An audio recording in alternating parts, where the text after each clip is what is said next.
Olá a todos, é com muita alegria que eu retomo meu trabalho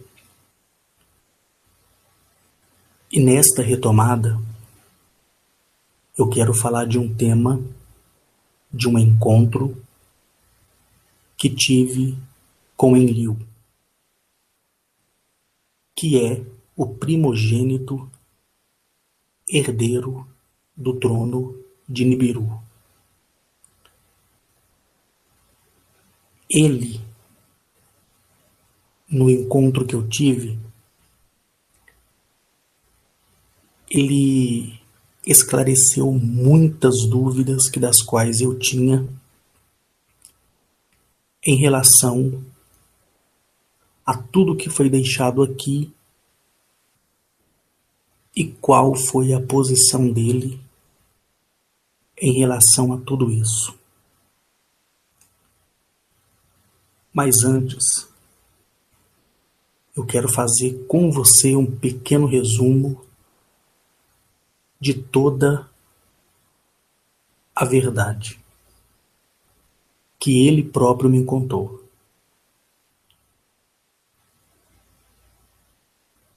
No dia que eu tive o prazer de receber a visita de Enlil, foi uma visita que não foi preparada. Eu retomei os afazeres, o meu dia foi tranquilo. Quando foi na parte da noite, me bateu uma angústia muito grande mesmo. E eu meditava, buscando a Gnachete, buscando os demais, e ninguém me respondia. Ninguém. Eu me lembro que eu saí para fora na varanda, levei uma cadeira comigo, sentei sobre a grama, deixei a cadeira do meu lado e a grama estava toda molhada por causa do sereno, e isso já estava beirando meia-noite. E quando você está longe da cidade, você olha para o céu, você consegue agraciar todas as estrelas. Você consegue enxergar a beleza do céu. E naquele dia, essa angústia repentina que veio a mim, sem eu ter entendido qual era o motivo de tudo isso, como o sereno já estava umedecendo a minha roupa, eu abri a cadeira que tinha levado comigo, sentei na cadeira, e quando eu olho novamente para o céu, eu vejo uma luz bem pequena, muito distante. Só que aquela luz, ela vinha crescendo, crescendo, crescendo, crescendo, e aquilo começou a encher o meu coração de esperança. Porque eu sabia que naquele momento não se tratava de uma aeronave convencional, que são os aviões, nem helicópteros, porque não fazia barulho nenhum. E o brilho dela é totalmente diferente. Quando a uma distância, à minha frente, no alto, acredito eu que seja aí por volta de uns 300 metros de distância à minha frente no alto, essa nave, ela tinha parado. A princípio, eu achei que se tratava de uma nave triangular. Eu fui me aproximando, peguei a cadeira, levei e deixei na minha varanda. Fui andando no caminho, até que eu consegui ter uma visão mais ampla. Olhando de baixo para cima, eu vi que não se tratava de uma nave em forma de triângulo. E eu me lembro que naquele dia, eu olhando, porque as luzes intensificavam, né? E até me atrapalhava um pouco olhar para a nave, ela não fazia barulho algum, e o brilho que vinha dela era um brilho assim muito forte. Foi quando eu me dei conta de que era uma nave de Nibiru. E como é uma nave de Nibiru? A nave de Nibiru é um disco prateado com asas na esquerda e na direita. Você consegue identificar, né, esse tipo de aparelho, esse tipo de nave, olhando as figuras sumérias, onde mostra o disco alado, ou seja, o disco com asa, ou seja, o objeto que pode voar. Quando eu percebi que era uma nave de Nibiru, eu fiquei assim, sem entender, porque durante o dia, quando na parte da manhã a Guinachete falou comigo, em nenhum momento ela falou que eu ia receber visita. Em nenhum momento. E eu olhando para a nave, e ela toda acesa, toda iluminada, abriu uma porta no meio dela, ou seja, no meio do disco, abriu uma porta e uma luz muito intensa. Ela clareou toda a propriedade, pelo menos ali onde eu estava. E dela veio descendo um outro tipo de objeto, semelhante a um cone, muito alto, que media, acredito eu, 6 metros de largura por 6 metros de altura. Mas o formato era o formato de um cone. E ali, quando esse objeto metálico ficou na minha frente a uma distância de uns 30 metros da posição que eu estava, eu esperei, né? E fiquei, de fato, ansioso para ver quem ia sair dali. E naquele momento, quando esse objeto, em forma de cone, de 6 metros de largura por 6 metros de altura, lembrando que os 6 metros de largura é a sua base, e ele vai afinando, funilando para cima. Quando abriu, eu vi o próprio Enlil,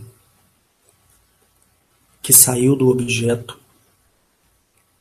Ele estava com uma roupa muito brilhante, feita de um tecido do qual eu tive a oportunidade de ver quando estive em Nibiru.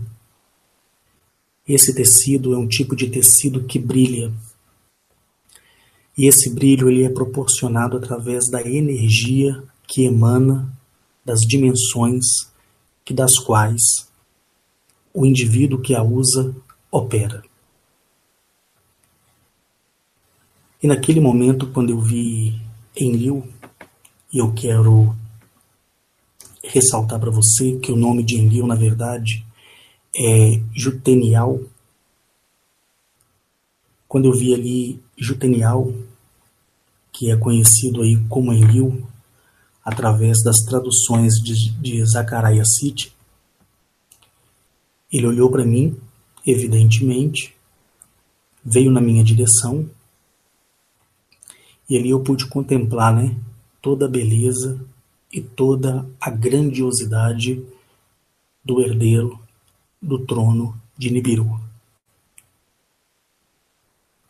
Dado a isso, eu confesso para você que me ouve que eu fiquei sem entender absolutamente nada, porque, como eu disse, eu não esperava essa visita, mas naquele momento ali, ele se tornou desejoso e teve a autorização da confederação que é responsável pela nossa galáxia e pelo nosso sistema solar de ter esse encontro comigo. Eu dei a ele boas-vindas, o recebi muito bem, da mesma forma que ele me recebeu quando eu tive a oportunidade de estar em Nibiru, conforme eu já mencionei diversas vezes. E ali eu comecei a me sentir muito feliz, muito alegre com a visita dele. Eu me lembro que eu escorei em uma pedra que fica na localidade, né, de onde eu estava, e ele na minha frente, a uma distância, acredito eu que naquele momento era uma distância de uns 4 metros, e ele falou comigo que veio porque ele precisava conversar comigo, porque ele queria isso. E eu olhei mais uma vez, sem entender absolutamente nada. Você fica aí se perguntando como é Enlil, se ele se parece com um réptil. Bom, para você entender melhor, os que habitam em Nibiru, conforme eu já deixei falado algumas vezes, eles variam, certo? Do tamanho de 3,10 metros e alcançam a altura de até 7,40 metros. A pele deles é uma pele morena, da cor de canela, né? É um moreno cinjambo, mas eu vou dar a referência da pele morena da cor de uma canela, daquele pozinho de canela, para você entender melhor daquilo que eu estou falando. O cabelo deles, seja homem ou mulher, são cabelos preto e muito liso. E os olhos deles, né, de todos, segue pela mesma linhagem, são olhos acinzentados, claros, e evidentemente a pupila é vertical. Então quando você está de frente, né, ou para a realeza, ou para os que servem em Nibiru, tanto a realeza como os súditos, para vocês entenderem, todos têm a tonalidade da pele morena, um moreno assim amarronzado como canela, cabelos pretos, compridos, que em alguns chegam até a cintura, seja homem ou mulher, e os olhos são castanhos, certo? Meio acinzentado. Quando você olha assim, tem aquela variação do cinza para o castanho, mas prevalece a cor acinzentada. E a pupila é a pupila vertical, como a pupila de um réptil. E eles estão na 8ª dimensão da expansão do desenvolvimento.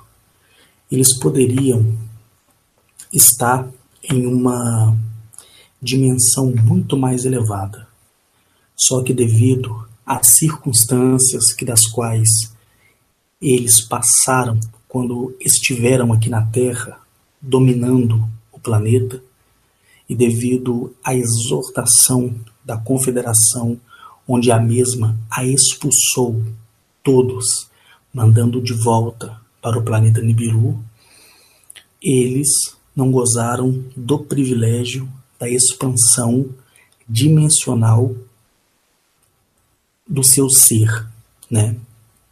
E daí eles foram punidos por esta consequência. Hoje é diferente, certo?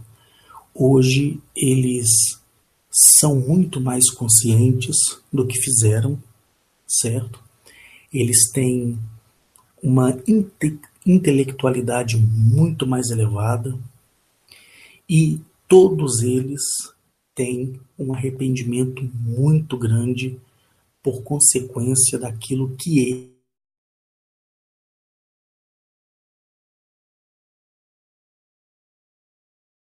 Azim, que foi punido pela Criadora e estava no estágio da revolução, né, de uma evolução após a contaminação da parte dos répteis,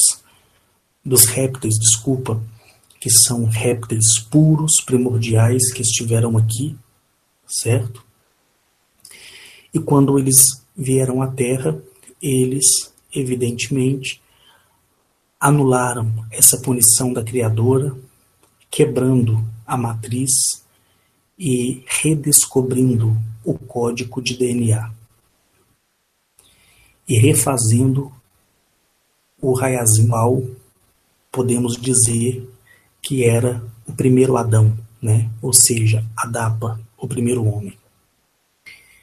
Então, para você ter mais conhecimento acerca disso que eu estou falando, para que você não fique perdido, eu te aconselho a você comprar toda a literatura de Zecharia Sitchin, começando pelo livro 12º Planeta. Quero fazer aqui um pequeno ressalto, que as pessoas me perguntam se tudo que está escrito ali é verdade. Se tudo que está escrito ali fosse 100% o foco, né, da realidade, 100% seria a chance do livro não poder ser publicado. Então, houve alguns aspectos dentro do livro que são fantasiosos, justamente para permitir a sua publicação. É lógico que o nosso querido Zecharia Sitchin, ele entendeu a mensagem dos governantes do mundo, onde não podia falar abertamente a verdade sobre a história da humanidade. E quanto ao tipo de vestimenta que os que habitam em Nibiru vestem, seja homem, mulher, é a critério de cada um, certo? Lá não tem uma vestimenta que seja uma regra, a não ser para a realeza, que são os príncipes, as princesas, o próprio rei Anu e a própria rainha Antum. E os demais que estão suscetíveis, né, a um cargo de maior importância partido da realeza. E naquele dia, eu olhando ali para ele, né, já era quase por volta de 1h da manhã, a gente conversando, ele falou que se tornou desejoso na vontade de poder conversar comigo e que ele havia recebido a autorização da confederação para que pudesse encontrar comigo.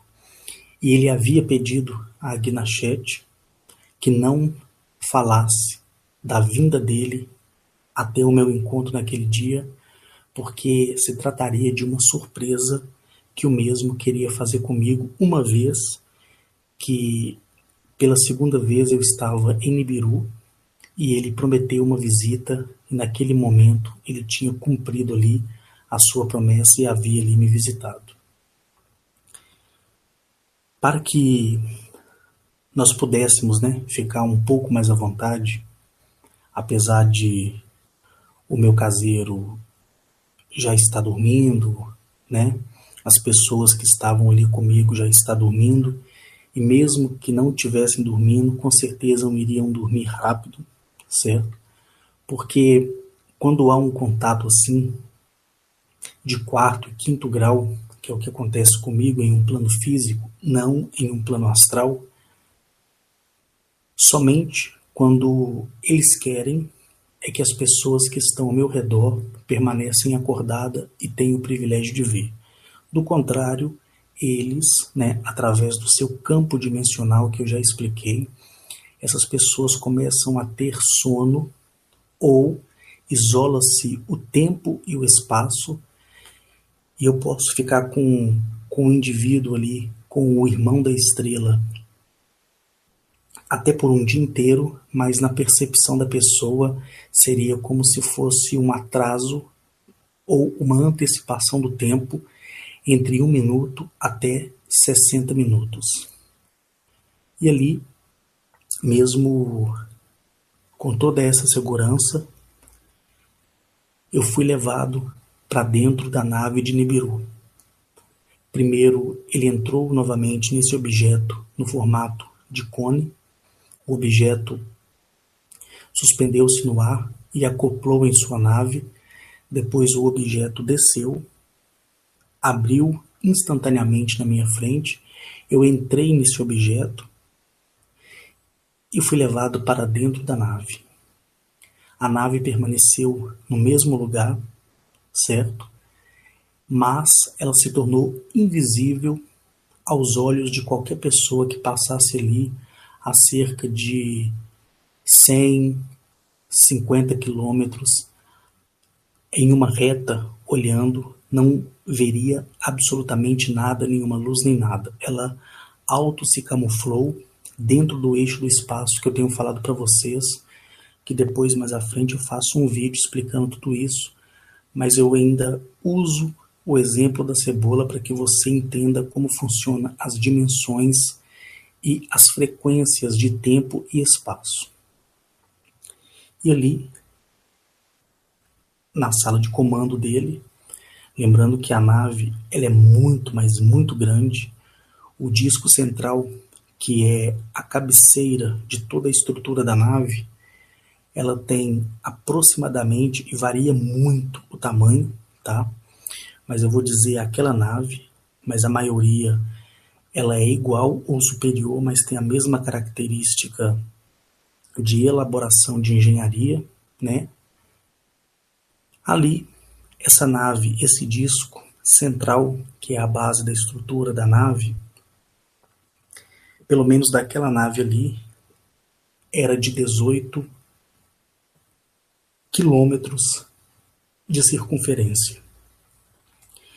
E de uma ponta da asa à outra ponta, porque, como eu falei, é um disco alado, é um disco que tem asa, de uma ponta da asa à outra são exatos 40 quilômetros de envergadura, tá? É muito grande mesmo. Não é 40 metros, é 40 quilômetros de uma ponta asa à outra. É muito, mas muito grande mesmo. E o disco central é de 18 quilômetros de circunferência. Muito grande, muito grande. Por dentro, a tecnologia é sem igual. Não existe botão, não existe joystick, que é a manete, não existe nada relacionado a isso.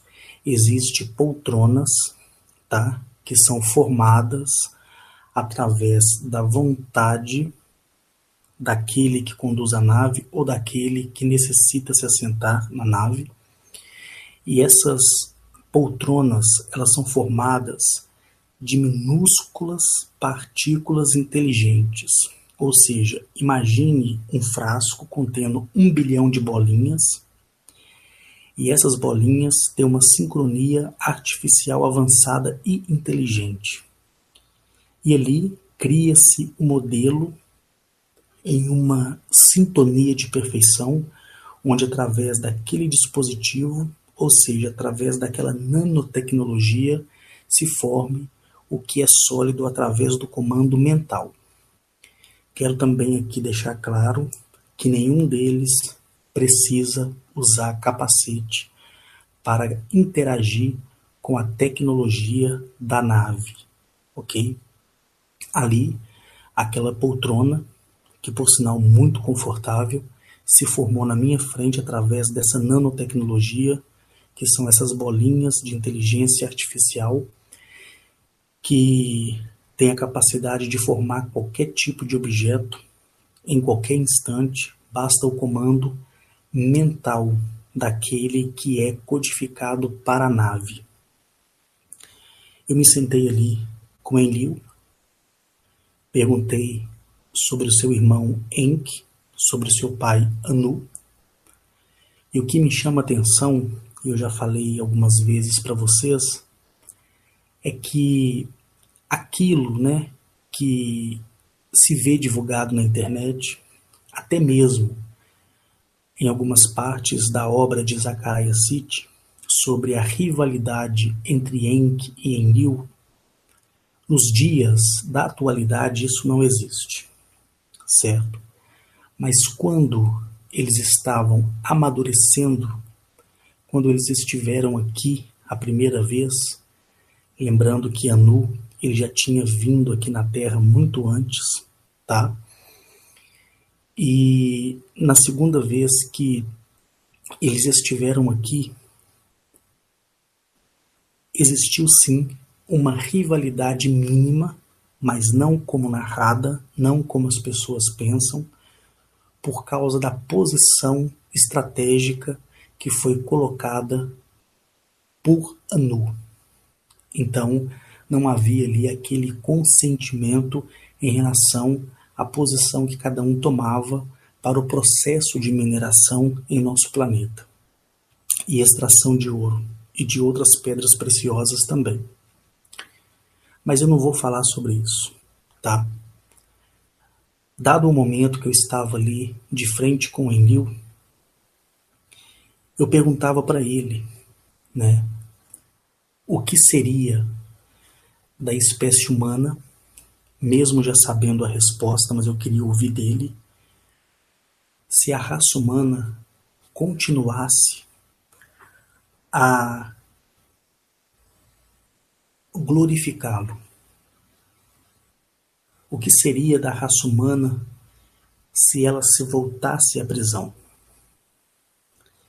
Enlil ele me falava que o arrependimento que existe no coração dele, e eu pude sentir isso olhando para os olhos dele e olhando ali para sua esposa que estava na companhia dele, e também olhando para os seus filhos que estavam ali também, mas o foco hoje é em Enlil.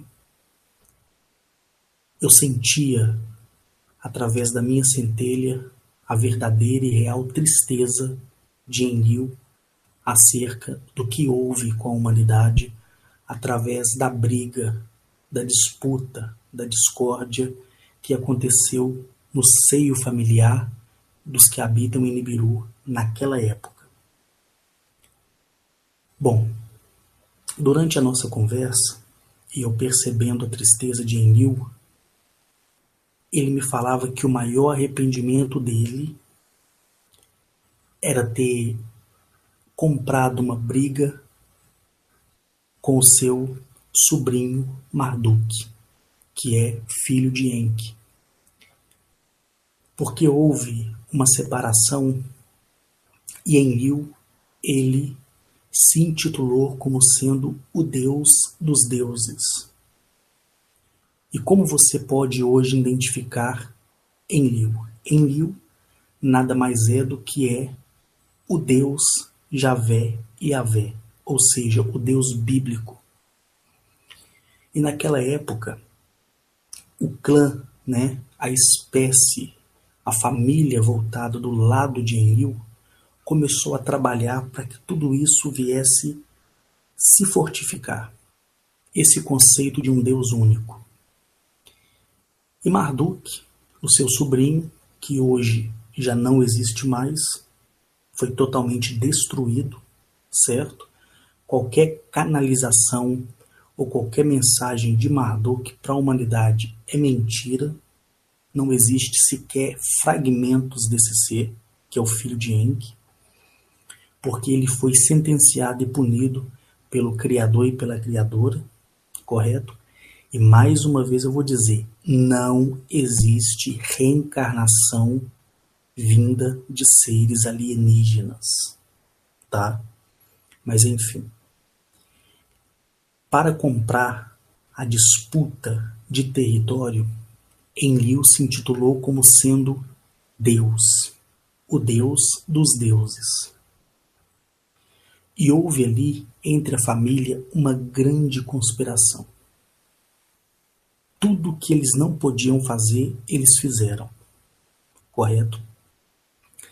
Moisés, ele veio de uma linhagem de reis. Ou seja, Moisés, ele é um faraó. Ele foi um faraó. Correto? De uma linhagem alienígena que não tem nada a ver com os homocapenses, certo? Mas de uma linhagem onde esses aliens tinham o crânio alongado, mas não são homocapenses, certo?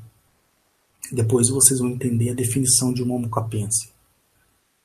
E nesse período, quando Enlil se apresentou no Egito, ele colocou as esferas de luz que brilhavam como o sol por vários dias sobre o Egito, e vocês podem pesquisar isso que vocês vão entender a minha referência.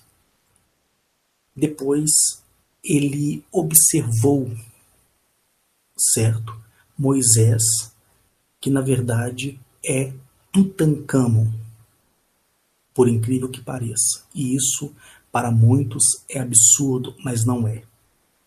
E o mais importante é que a verdade acerca de tudo isso já está vindo à tona e as pessoas vão tomar um choque muito grande. Mas não é disso que eu quero falar aqui.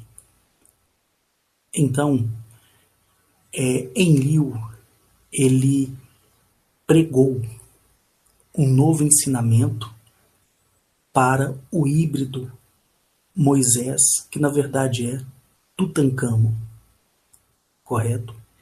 E mudou-se a regra do Egito. E Marduk sonhava em tomar o Egito. Lembrando que Marduk era o criador da Babilônia. O rei Nabucodonosor e outros mais foram intitulados pela uma linhagem híbrida de criação do próprio Marduk para o reinado, porque ele não poderia estar à frente, se expondo. Ele tinha que ficar na retaguarda, em vista que os próprios conselhos de Nibiru já tinham sentenciado a cassação e a morte dele.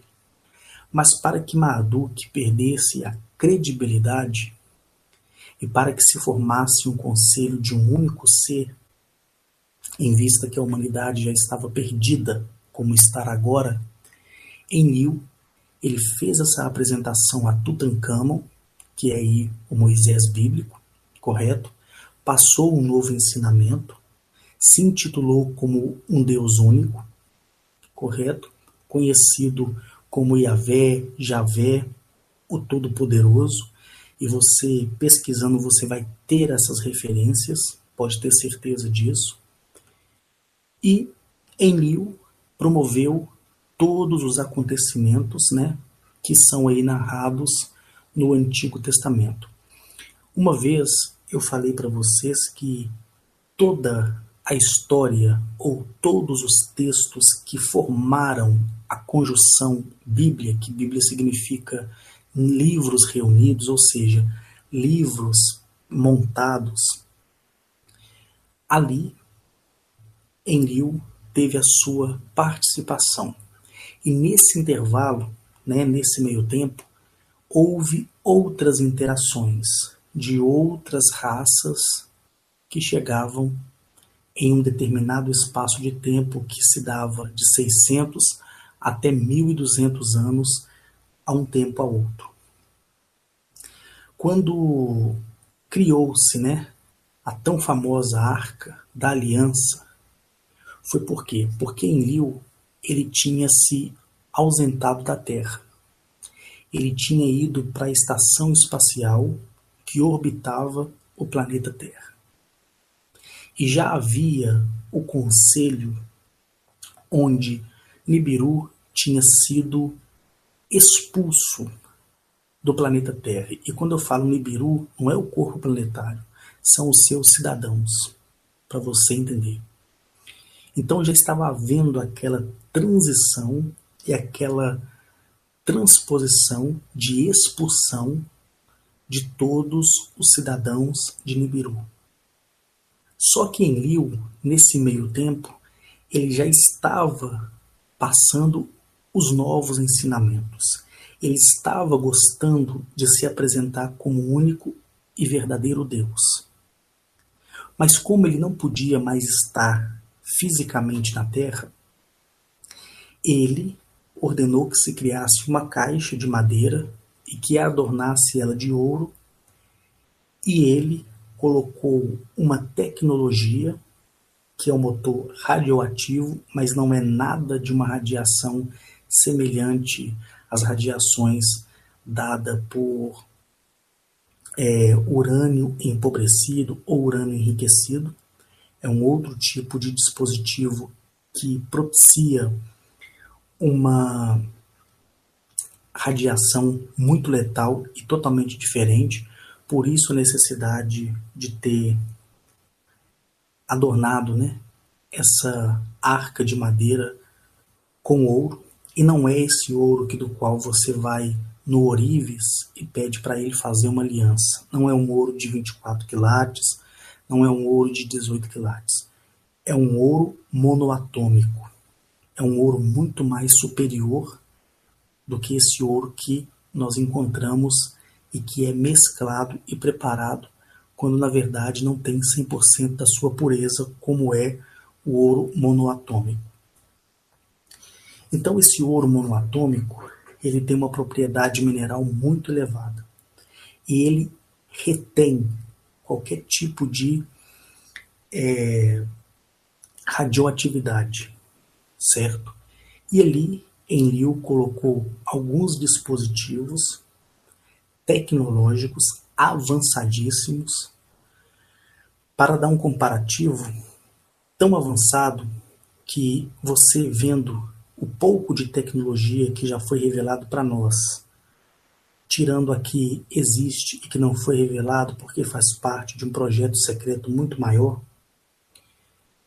mesmo essa tecnologia, a tecnologia que levava ali na arca, ela era 1 milhão de anos à frente do que a tecnologia mais real e mais trabalhada que existe na atualidade.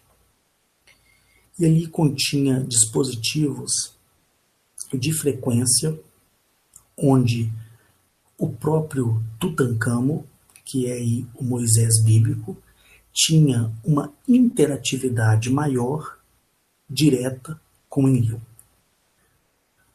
Hoje, quando você compra o seu aparelho celular, você tem à disposição o Viva Voz, o Bluetooth, E você tem aí um minifone, que é o Bluetooth, que é configurado com o Bluetooth do seu aparelho, e você coloca ali no seu ouvido, e quando o telefone toca, ou você precisa fazer algum tipo de ligação, não há necessidade de você retirar o aparelho do bolso. Você fala o nome da pessoa, o celular procura o nome na agenda, e você diz discar, e automaticamente faz a ligação, ou quando a pessoa te liga, somente você que ouve o barulho do toque do telefone, porque o Bluetooth está no seu ouvido, e ali você fala atender, e automaticamente a ligação dá o segmento no atendimento. Então, o próprio Tutancâmon, que é o Moisés bíblico, ele usava um dispositivo semelhante ao Bluetooth. Eu estou colocando o Bluetooth aqui para você ter uma alusão daquilo que eu estou falando. Por isso, né, que nas narrativas do Antigo Testamento, né, principalmente ali em Êxodo, Deuteronômio, você tem aí Levítico e outros livros, né, como Êxodo, você vê que a todo momento a narrativa trata dizendo que Moisés, ele conversava com Deus face a face e ouvia a Deus face a face como falava com um amigo. Então ele ouvia na interialidade do físico realmente, mas através de uma audição por um dispositivo tecnológico. Essa que é a verdade. E ali, a todo momento, quando Tutancâmon, que é o próprio Moisés, ele dizia Enlil, automaticamente o mesmo dispositivo que estava conectado com Enlil, ele acionava ao comando de voz de Tutancâmon, que é aí o Moisés, para que você entenda. Então havia ali a ligação direta. E ele, evidentemente, pedia conselho, pedia instruções, certo? Aquele lance do deserto, né, onde o povo ali ficou 40 anos no deserto, foi verdade, correto? Por quê? Porque Tutancâmon ele foi expulso do Egito, ao contrário dele ter enfrentado o faraó. Então há uma distorção muito grande quanto à realidade da história. As maldições, as pragas, né, elas foram deferidas através da própria tecnologia que carregava essa arca, que é a arca conhecida como Arca da Aliança. Em nenhum momento ali Moisés afrontou um faraó, porque ele próprio era o faraó do Egito. Ele afrontou os magos e os conselheiros que estavam voltados para o ensinamento de Marduk, o ensinamento babilônico. Para você ver como há uma confusão muito grande. E ali, né, Tutancâmon, que é o Moisés bíblico, o que ele fez? Ele fazia acontecer através dos dispositivos que foram deixados na arca todos os acontecimentos e muito além do que é narrado neste livro, que se chama Bíblia. Quando ele conseguiu tirar o povo de Enlil, e quem é esse povo de Enlil? É o povo escolhido para a Terra Santa? Não, é o povo de linhagem sanguínea de Enlil. Então, quando Marduk se favoreceu e o seu exército cresceu, e o exército também da Pérsia crescia ao mesmo tempo que o exército babilônico crescia, mas o exército persa ele ficava acuado porque ele queria ver a estratégia de guerra do Egito e da Babilônia. Enlil, tendo poucas pessoas e não podendo vir aqui, o que aconteceu? Ele escondeu Tutancâmon e toda a sua linhagem sanguínea no Egito. E usou um dispositivo chamado Harabon. O que é o dispositivo Harabon, Henrique? O dispositivo Harabon é uma esfera que é lançada a uma altura de 100 quilômetros de altura, quase passando a atmosfera, vamos dizer assim, e ela amplifica sinais de frequências magnéticas usando o polo terrestre para que dentro daquele círculo do qual é direcionado essa tecnologia, todos que passarem por ali vejam uma paisagem holográfica que não existe.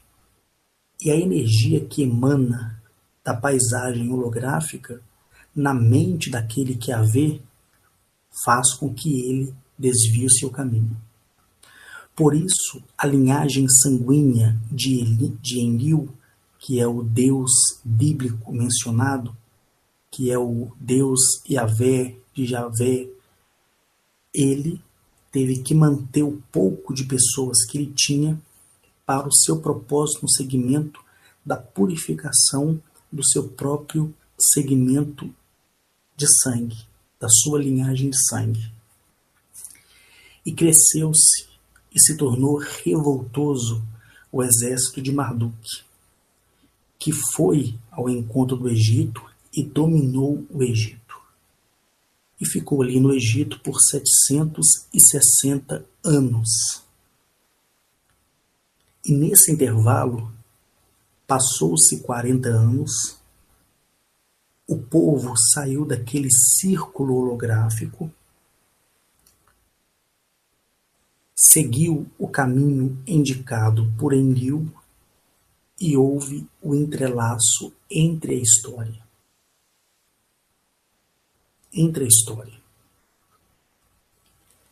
Depois, Acar, ele veio, expulsou Marduk do Egito, confiscou toda a tecnologia egípcia, destruiu algumas coisas e enterrou o verdadeiro Egito debaixo de um mar de areia. E criou-se por toda a terra os desertos, que nada mais é os lugares artificiais de encobrimento de amparatos tecnológicos que servirá para um futuro próximo para a expansão e conhecimento superior da humanidade. Então, o que tinha ali dentro da Arca de Aliança? Ela era feita de madeira, adornada com ouro monoatômico. Os bastões que fazia a condução da arca pelos eleitos, vamos dizer assim, ele era de cristal, ele não era de madeira, era uma peça única de cristal, porque toda a energia passava por cristal e os amparatos tecnológicos que os sacerdotes carregavam consigo repelia a parte agressiva da radioatividade, outrora que, quando sua tampa era aberta, escapava a radiação. Por isso que somente Tutancâmon, que é Moisés, e os sacerdotes podiam estar no tabernáculo para interagir direto com a arca. Qualquer outro que o fizesse, obviamente, não teria essa tecnologia codificada em si mesmo e seria fatal a exposição com a radioatividade. Para que a arca carregava esse motor, que é o motor Benipop 76W18? Por quê? Porque quando o povo foi colocado no deserto, Enlil enviou um dos seus emissários com uma máquina. Essa máquina necessitaria desta bateria totalmente radioativa, mas com uma carga infinita, para que se produzisse através da sucção da água do ar, tirando a umidade e tirando tudo que havia ali dos elementos que não são perceptíveis à vista, criasse aquilo que conhecemos como maná. Então, esse motor que era levado ali dentro da arca, nada mais é para abastecer esse equipamento que produzia o maná, tirando a umidade do ar. Correto? Depois que produzisse o maná, que é o alimento para os herdeiros de sangue de Enlil, o motor era retirado com todo cuidado e colocado novamente dentro da arca, porque ele não poderia ficar fora há muito tempo, a não ser quando utilizado. E toda vez que acoplava-se esse motor nesta máquina, essa máquina se elevava ao céu, a uma altura de 27 metros, e ela soltava esse maná, que nada mais era do que pequenas esferas que continha uma película da produção do próprio hidrogênio com o oxigênio e com todos os elementos tirados do ar e de outros aparatos tecnológicos que era embustido através de uma alimentação do qual o próprio Enlil se alimentava. E se criava o maná através desta fusão e era arremessado na terra. E todos colhiam ali a quantidade suficiente para se alimentar. E cada partícula desse maná, cada bolinha que continha esse complexo vitamínico, ela tinha tudo que o ser humano precisava para sobreviver. Proteína, sódio, carboidrato e todas as outras vitaminas que vocês já conhecem, que faz parte de, como eu vou dizer para você, são complexos vitamínicos que fazem parte da necessidade do corpo humano para que se haja uma sobrevivência sem a decaída e a decadência da falência de alguns órgãos por retardo dessas vitaminas. Depois que isso acontecia inteligentemente, essa máquina descia, era removida essa bateria, colocada dentro da arca. Havia também ali um bastão. Esse bastão ele tem aproximadamente 16 centímetros. Esse bastão é de uma tecnologia replicadora extraordinária. Um exemplo, se você mirar ele em um sapo, ou em uma barata, ou em um rato, vamos dizer assim, você pode amplificar esses animais numa quantidade de 1 milhão. Aí você me pergunta, como é possível isso? Aí eu digo para você, não é magia, é tecnologia, que amplifica o strain, e o strain é a alimentação de cópias precisas de replicação para tudo que em uma existência, para uma existência que não existe, aquilo da existência primeira se replique nas existências posteriores. Ou seja, você tem uma cópia no físico, cria paralelos do físico, amplifica tudo isso e traz o que não é realidade para a realidade. Por isso foi aquela manifestação da praga das rãs, das pragas dos gafanhotos, da peste e outras coisas que vocês já sabem que eu não faço questão aqui de lembrar. Uma porque eu já fiz questão há muito tempo de esquecer por definitivo desse livro e estou usando aqui pequenas referências só para você entender onde eu quero chegar. Um outro dispositivo era esse, que era o dispositivo de audição, onde aquele que usasse, que era o caso de Tutancâmon, o Moisés bíblico, poderia replicar, entender, ampliar o desejo de Enlil através da escuta e da fala. Correto? Então tudo o que acontecia ali, Enlil era ciente, porque Enlil não ouvia somente Tutancâmon, o seu escolhido, mas ouvia também tudo o que estava sendo dito por todos que estavam à sua volta. Então esses 3 dispositivos ficavam guardados, correto? Nesta arca.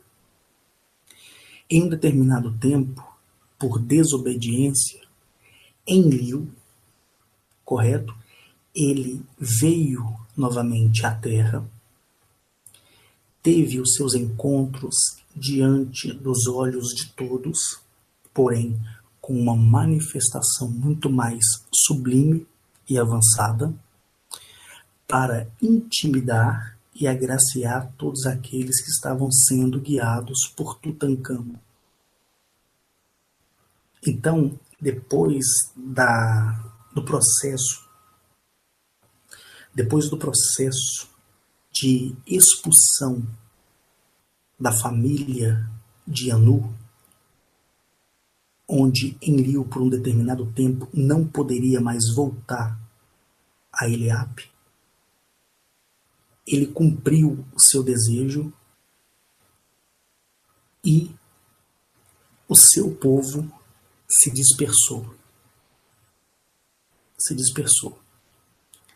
Depois disso, houve outros acontecimentos, como é o caso de Acar ter vindo nesse período e ter expulsado Marduk do Egito e ter coberto e criado os desertos que são artificiais, conforme eu já mencionei em alguns vídeos meus que eu falo de Acar. Depois desse processo, sucedeu que outras civilizações conseguiram achegar à Terra e começou a deturpar os ensinamentos que existiam. E, evidentemente, houve grande confusão, porque certas espécies alienígenas, quando vinham, umas favoreciam a humanidade, outras escravizavam a humanidade. E o Conselho Galáctico estava juntando as peças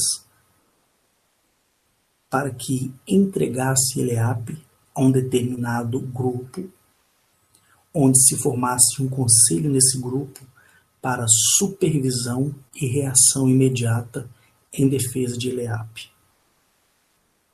Aí houve todo o processo onde todas as espécies aliens foram expulsas, outras ficaram escondidas e muito bem escondidas e começaram a infiltrar, como acontece nos dias da atualidade. Então, naquele dia, quando eu recebi a visita de Enlil, ele me narrou de uma forma muito mais complexa do que essa que eu estou narrando para você, porque aqui, infelizmente, eu tenho que falar de forma resumida, né? Porque ninguém vai ficar ouvindo vídeo de 2 horas, 3 horas, 4 horas. E nesse processo, ele estava recapitulando a sua vida em Eliape e todas as coisas dos quais ele tinha feito. E o arrependimento dele foi ter interferido no livre-arbítrio da espécie humana. Porque ele tirou o povo, desestruturou um governo, manteve o povo em um cárcere de 40 anos. Aí você fala assim, mas ele deu suporte. Sim, ele deu suporte, mas ele aprisionou. Manteve o povo no cárcere. E quando ele voltou para o seu planeta, Nibiru, e Nibiru se afastava muito de Eliape, perdeu-se também o contato. Não pela deficiência tecnológica, não. Mas foi porque Enlil, ele havia desistido do seu projeto. Porque a sua rivalidade era com seu sobrinho Marduk. Quando Acar veio e repreendeu Marduk e o entregou para a confederação, onde o mesmo ficou preso 2.741 anos, 41 anos, ele perdeu o interesse da rivalidade e não manteve ali o seu plano. Por isso o povo dispersou. Por isso aconteceu toda a confusão. Então, quando se fala da Arca da Aliança, ou do que ela proporcionava, quando o povo dispersou, a arca ela foi entregue a diversas outras civilizações terrenas. Só que ninguém sabia o que fazer, porque Tutancâmon, que é o Moisés, já havia falecido, os seus sacerdotes já haviam falecido e o dispositivo só era utilizado ou funcionaria somente com os dados pelos quais foram configurados no aparelho para essas pessoas citadas. Então, por isso que você, nessa narrativa bíblica, você vê que a arca passou por diversos lugares e ninguém queria ficar com ela, porque quando eles abriam ela, a radioatividade do motor se espalhava na aldeia, na tribo, na cidade e todos morriam instantaneamente. Todos morriam instantaneamente. Todos. E ela ficou perdida. Um certo tempo, ela foi pega, escondida, só que depois, quando se abriu novamente a possibilidade da aproximação dos que habitam em Nibiru em voltar para Eleap, não mais para interagir, mas para observar, o próprio Enlil, através do rastreio da sua própria tecnologia que foi desenvolvida pelas mãos dele, ele localizou a arca e a levou para Nibiru. Amanhã pode aparecer no jornal que encontraram a Arca da Aliança. Podem criar uma fantasia gigantesca, mas nunca será a original do que é. Nunca.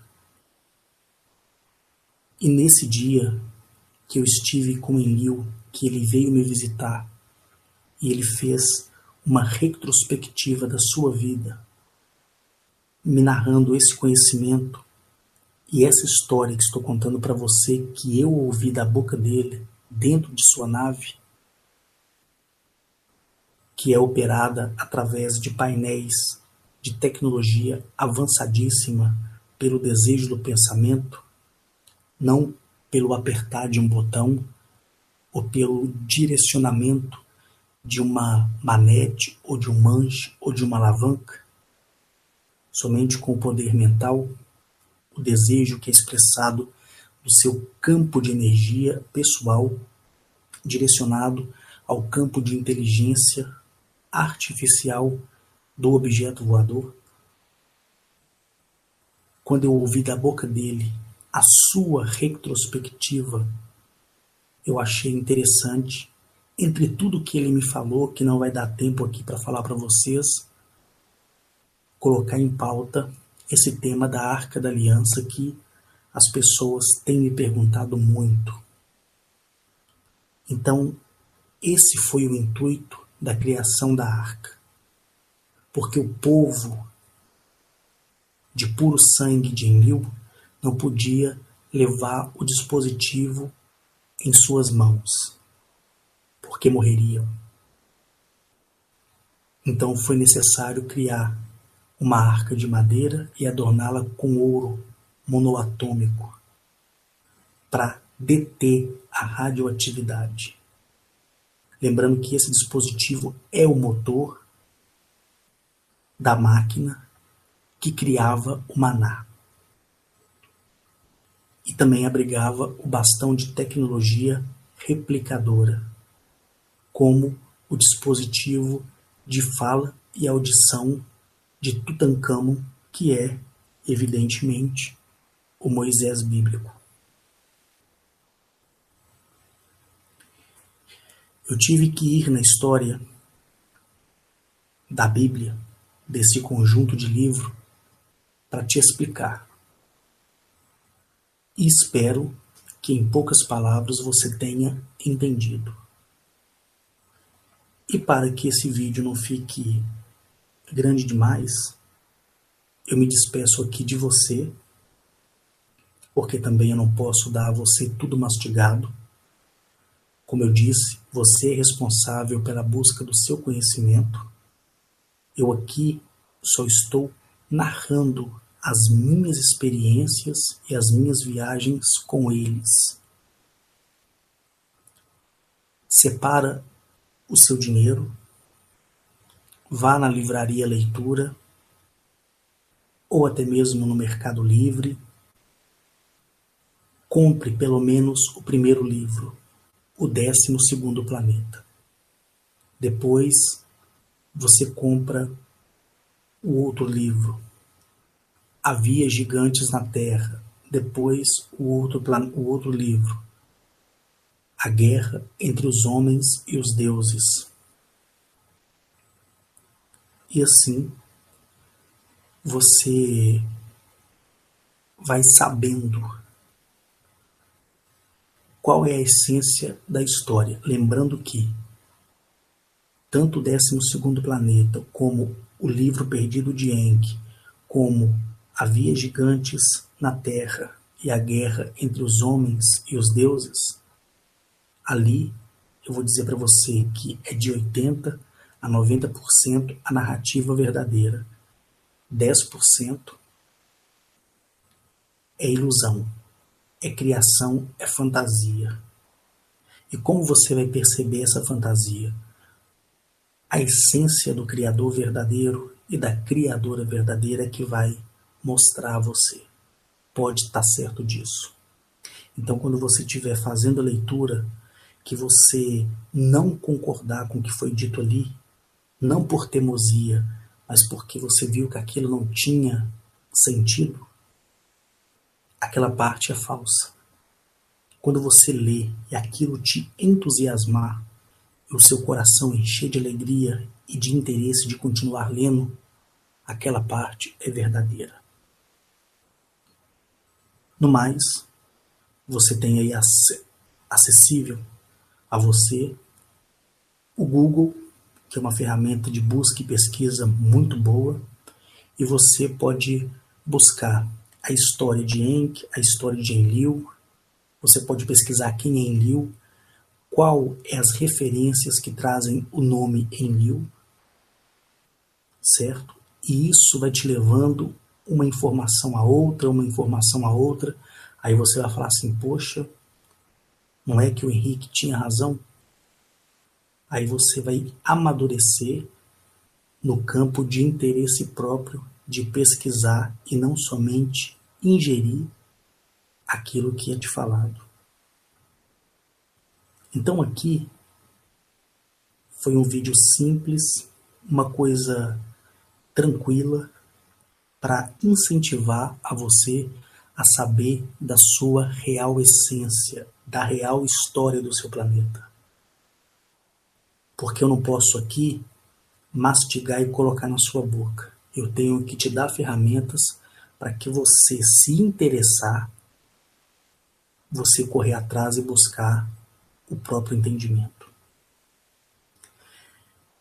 Depois que estava amanhecendo e de dentro da nave eu vi o nascer do sol maravilhoso, Enlil me perguntou se eu queria ir com ele para Nibiru. Eu não podia ir porque eu tinha visita comigo. Quando foi por volta de 5h40 da manhã, eu fui colocado nesse aparelho em forma de cone, de 6 metros de comprimento por 6 metros de largura. E quando ele veio ao solo, ele se abriu e se fechou, e eu vi ele novamente subir e se acoplar à nave, que de uma envergadura a outra tem 40 quilômetros, de uma envergadura a outra, por 18 quilômetros de circunferência em seu disco. E existem naves ainda maiores, com o mesmo modelo, com a mesma característica em sua engenharia.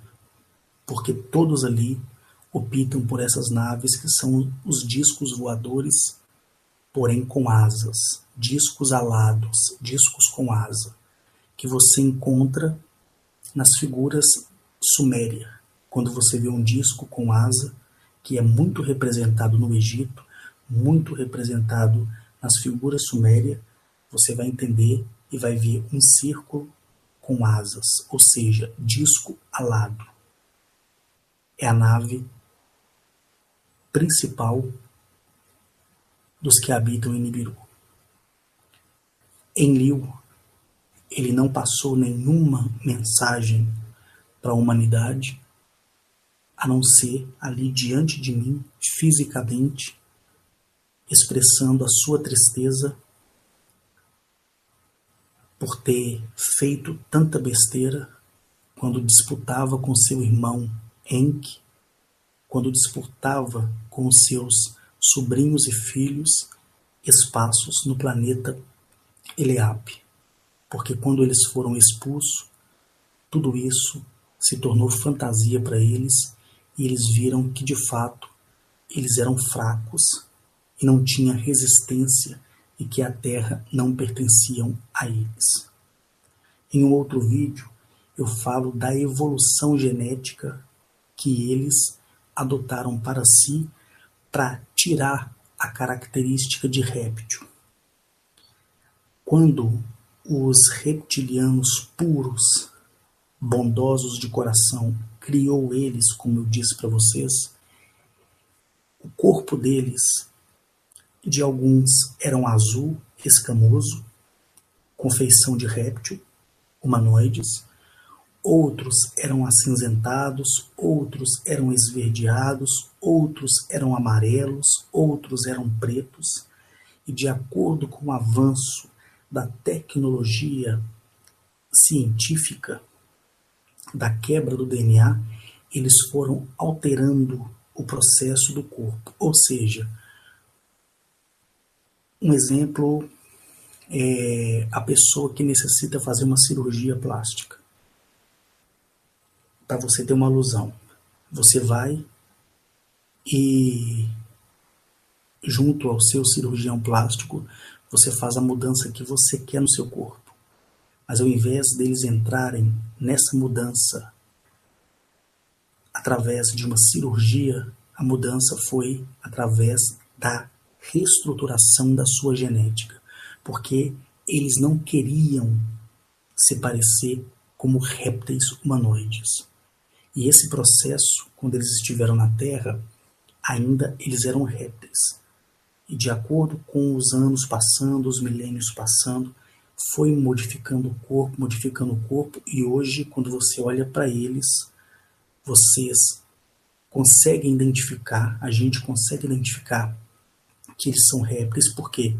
Porque na pele, a marrom, cor de canela que eles têm, você ainda vê um pouquinho de escama que brilha, mas não é uma escama áspera, é uma escama que parece que está debaixo da pele. Então você consegue identificar no braço direito, no pescoço, pouquíssima, e nos olhos, que são verticais, que lembra o olho de uma serpente, que é em certo momento castanho e em certo momento acinzentado. Muito bonito mesmo. Então essas características é que ficaram onde eu digo sempre que eles são pleidianos, porque foram criados nas Pleiades, reptilianos, porque é de uma linhagem réptil, híbrido, porque fizeram a mudança por si só, através da quebra genética, de Nibiru, que é a referência do seu planeta. Lembrando que o planeta não se chama Nibiru, só passou a se chamar Nibiru por conhecimento e por gratidão pela obra de Zecharia Sitchin. que tinha também interatividade com essa espécie. Então, em homenagem a Zacarias City, foi que eles colocaram o nome de Nibiru, para que você entenda. E se você prestou atenção nos vídeos anteriores, lá no comecinho, eu deixei isso explicado. Pessoal, eu me despeço por aqui. Um beijo enorme no teu coração. Seja você homem, mulher, seja a sua opção sexual, homossexual ou heterossexual. Em breve estaremos juntos, tudo novo, tudo certo, e aquele que esperou com paciência terá o seu prêmio. Enlil é nota 10, Enki é nota 10, Anu, Antum, Inanna, todos personagens que vocês irão ler nos livros em seus nomes, lembrando que são nomes fictícios, eles, todos, tirando Marduk, que não existe mais, são nota 10. E os que ficaram infiltrados no governo, mas que pertencem a Nibiru, mas que por rebeldia ficou, são nota 0. Até o próximo vídeo e até mais.